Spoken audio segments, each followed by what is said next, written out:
Hi, I'm Chad Steinkamp with Northern Country Co-op, and today we start the Cardinal Corn Challenge.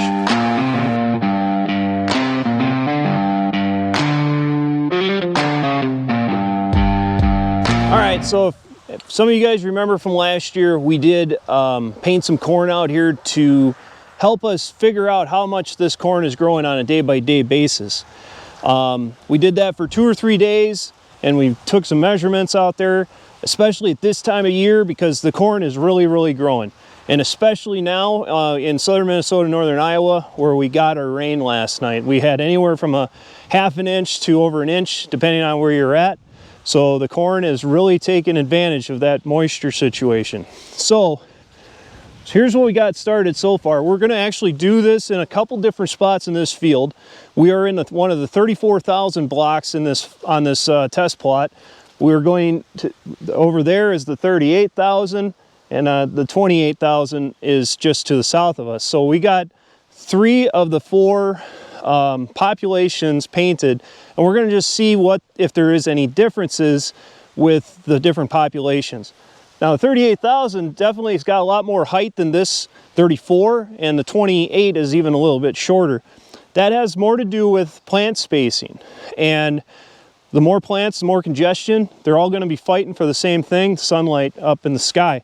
So we'll see maybe some height differences. So what we're hoping to see with that is, are we seeing an accelerated growth in those higher population areas versus the lower populations areas? We'll see here in a few days. So Brady, if you can see this is one I just painted here just a minute ago. We got all the internodes kind of painted up, so tomorrow we'll come and do another video and see how this looks compared to last night, or this morning rather. So I'm going to paint one more just so we got a couple in a spot. We've done 2 in a row in the other areas, so we're going to paint this one right now. And the reason why we're doing this one, just one at a time, or this one here, you didn't want to watch us doing it with the other spray can. We had to get another spray can.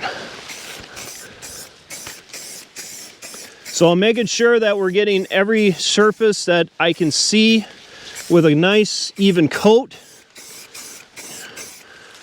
You guys, your shop guys and your woodworking guys maybe aren't looking at this as a really good job, but for sake of time, this is what we're getting. And then I just want to make sure I kind of get the whirl covered. So there you go. One more. There we go. So you can kind of see I got 2 of these coated up pretty good. You can see I missed a few spots here, but we'll kind of watch this as the next few days kind of go along. These plants are kind of in that V8 plus, maybe V10. We've put in a lot of growth here in the last few days. And the reason why this is important at this time of year, we're starting our grand gain. So these corn plants here in the next 2 weeks, this is where the magic happens for our yield. We will probably see these things tasseling here probably within the next couple weeks, depending on the weather, and we're moving right along. But the input that we got to have for moisture, for nutrients, especially when it comes to nitrogen, potassium, and phosphorus, is huge. We're talking pounds per day on a per acre basis that is being pulled out of these fields. So making sure that these plants are able to capture sunlight, able to capture moisture and nutrients below ground is very critical to top or end of the year yield. So we're going to follow this here the next couple days. Make sure that you guys stay tuned on this. We'll have this on our YouTube and our Facebook pages as we go, and we'll go from there. You guys have a great day.